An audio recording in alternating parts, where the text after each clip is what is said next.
할렐루야. 오늘 예배 오신 여러분들 환영합니다. 같이 기도하고 예배를 시작합니다. 좋으신 하나님 감사합니다. 하나님께서 오늘도 허락하신 이 새날을 하나님 말씀으로 같이 시작합니다.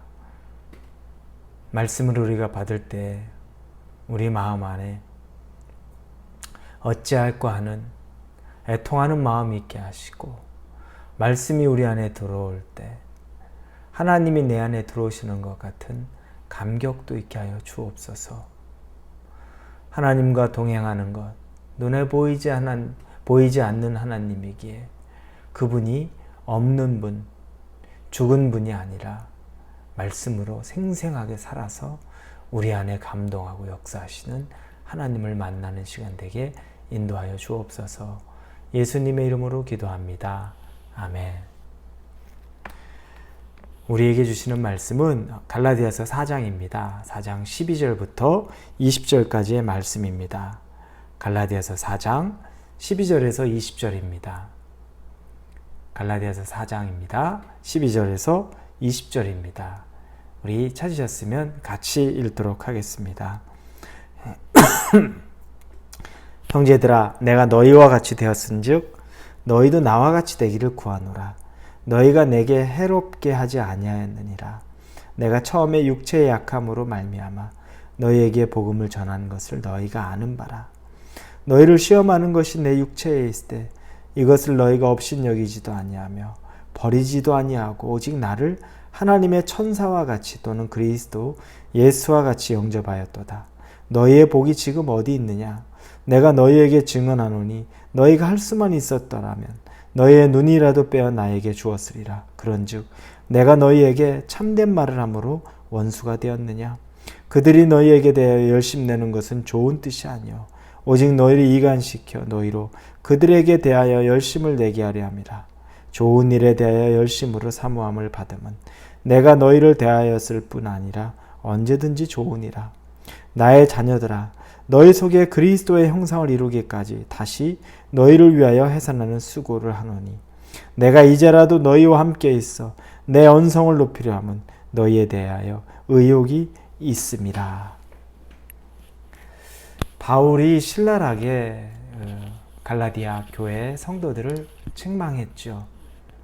그런 모습을 보면 갈라디아 교인들과 바울의 관계, 처음부터 그랬던 건 아니겠지만 굉장히 큰 문제가 있다는 건 우리가 이미 잘 알고 있습니다. 처음부터 과연 그랬을까? 아니요, 그렇진 않습니다. 오늘 본문을 유추해서 보면 그들의 관계는 그렇지 않습니다. 첫째, 바울이 이 갈라디아에 갔었을 때 오늘 본문 12절에 보니 내가 너희와 같이 되었은즉 이렇게 나옵니다. 이게 무슨 말이냐면 내가 너희와 같이 되었은즉 유대인으로서 갈라디아에 갔습니다. 원래 보통 유대인들은 이방인들을 자기 유대인과 같이 취급하지 않죠. 거리를 두고 또 가까이 하지 않고 또 멸시하기도 합니다. 그런데 이 정통 유대인인 바울은 이 이방인 갈라디아에 갔었을 때 그들을 이방인이 아닌 자기의 민족, 동족, 친구처럼 그들에게 대했던 겁니다. 이방인이라고 조금이라도 이상한 눈빛과 선입견과 편견과 또 자기의 전통을 가지고서 판단하지 않고 똑같이 자기 민족과 같이 나와 같이 여기며 그들을 대했던 겁니다. 바울은 그래서 그걸 고백하고 있습니다. 그러면 바울만 그랬을까요? 바울의 이런 이방인들을 향한, 이 갈라디아 교인들을 향한 사랑이나 또 접근, 애정, 이것들은 서로 통했던 겁니다. 바울은 그 당시에 육체의 가시가 있었습니다. 고린도 후서에 나오는 말씀처럼 육체의 가시, 그것이 무엇인가는 간질이라는 사람도 있고 또 눈 질환이라는 사람도 있고 여러 가지 추측을 합니다. 그런데 어떤 질환인지는 정확하지는 않지만 오늘 본문에 보면 뒷부분에서 15절에 너희의 눈이라도 빼어 나에게 주었으리라 이렇게 말하는 거 보니까 안질도 가능성은 있어 보입니다. 그런데 안질이든 아니든 또 간질이든 아니든 그 증상은 표면적으로 외형적으로도 상당히 보기에 거북스러웠던 것 같습니다. 그런데 이 갈라디아 교인이 바울의 육체의 가시, 겉으로 보기에도 거북스러웠던 외형, 모양, 어떤 증상인 것 같은데도 그를 갈라디아 교인들은 또 받아주고 사랑했습니다. 그 내용이 14절에 나옵니다. 너희를 시험하는 것이 내 육체에 있으되 이것을 너희가 업신여기지도 아니하며 버리지도 아니하고 오직 나를 하나님의 천사와 같이 또는 그리스도 예수와 같이 영접하였도다. 내 연약한 육체가 있었는데 너희가 나를 버리지도 업신여기지도 않고 하나님의 천사와 예수 그리스도와 같이 나를 영접했다. 여러분 얼마나 아름다운 관계입니까? 목자는 양을 있는 그대로 사랑합니다. 양은 목자의 허물이 있어 보입니다. 육체에 허물이 있습니다. 그럼에도 불구하고 그를 깊이 사랑하고 존중하고 받아들여줍니다. 여러분, 이게 교회의 모습, 공동체의 모습, 믿는 자의 모습, 아름다운 모습이 바로 이런 모습이죠. 목자들은 양을 헐뜯고 비판하고 판단하는 것이 아니라 누구보다 사랑하고 누구보다 안아줄 수 있어야 되고, 또 양은 목자를 잡아먹을 듯이 달려드는 것이 아니라 그 목자의 여러 가지 허물이 있음에도 불구하고 또 그를 사랑하는 것입니다. 이것은 큰 도전이 됩니다. 그런데 이런 아름다운 사랑의 도전이 15절 이하부터 보니까 이 어조가 달라집니다. 너희의 복이 지금 어디 있느냐? 내가 너희에게 증언하노니 너희가 할 수만 있었다면 너희 눈이라도 빼어 나에게 주었으리라. 그런즉 내가 너희에게 참된 말을 함으로 원수가 되었느냐? 지금은 원수와 같이 되었다는 겁니다. 그렇게 아름다운 관계가 원수와 같이 되었다는 것. 이런 일도 있죠.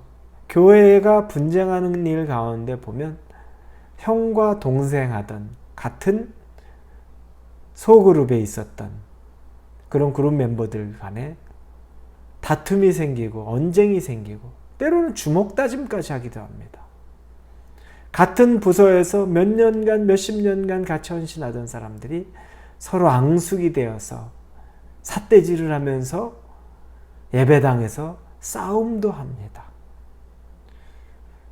상상하지 못했던 관계들이 일어납니다. 이것들이 왜 그럴까요? 이유는 예수님 안에서 한 마음을 품지 못하기 때문에 그렇습니다. 예수님 안에서, 성령 안에서 같은 마음을 품어야 되는데 그때에는 성령 안에 같은 마음을 품을 때는 허물도 덮을 수 있고 그리고 누구도 사랑할 수 있는 것인데도 불구하고 원수가 되는 것은 예수 안에서 한 마음을 품지 못하는 겁니다. 갈라디아 교인이 성령을 떠났습니다. 그러면 예수 안에서 한 마음을 품을 수가 없죠. 바울은 아직도 한 마음을 품을 마음의 준비가 있습니다. 19절에 보니 나의 자녀들아 너희 속에 그리스도의 형상을 이루기까지 다시 너희를 위하여 해산하는 수고를 하노니 말합니다. 원수와 같이 되었는데 나의 자녀들아라고 아직도 나의 자녀라고 생각하고 그들을 대합니다. 성령을 떠나버린 갈라디아 교인들에게 아직도 나의 자녀들아 그리고 해산하는 수고를 다시 하겠노라라고 말합니다. 여러분, 인간적으로는 쉽게 살아가지만 또 쉽게 갈라질 수 있습니다. 성령이 묶어주실 때 그게 쉽게 끊어지지 않는 삼겹줄이 되는 겁니다. 여러분, 사람 허물 너무너무 쉽게 보이죠. 성령이 우리 눈을 가려주시면 허물이 우리에게 또 더 그 사람을 사랑해야 될 이유가 되는 겁니다. 오늘 하루를 사시면서 내 주변을 바라보시면서 성령이 내게 빛비춰주는 눈으로 바라보실 수 있기를 바랍니다. 허물을 보는 것보다 사랑의 마음이 내 안에 충만해질 수 있도록 성령 안에서, 예수님 안에서 한 마음, 귀한 마음을 품을 수 있기를 주님의 이름으로 축원합니다. 기도합니다. 아버지 감사합니다. 같은 마음을 품지 않습니다. 그 같은 마음이란 성령이 주시는 마음입니다. 그렇지 않으면 원수가 됩니다. 그 이전에 성령이 인도하심이 있을 때에는 정말 볼품없는 자를 하나님의 천사처럼 예수 그리스도처럼 영접하였던 것, 그리고 이방인들을 내 민족처럼 동족처럼 사랑하고 품었던 것들을 봅니다. 우리에게 성령이 필요합니다. 오늘 하루 성령 충만한 하루를 살아가게 인도하여 주옵소서. 예수님의 이름으로 기도합니다. 아멘.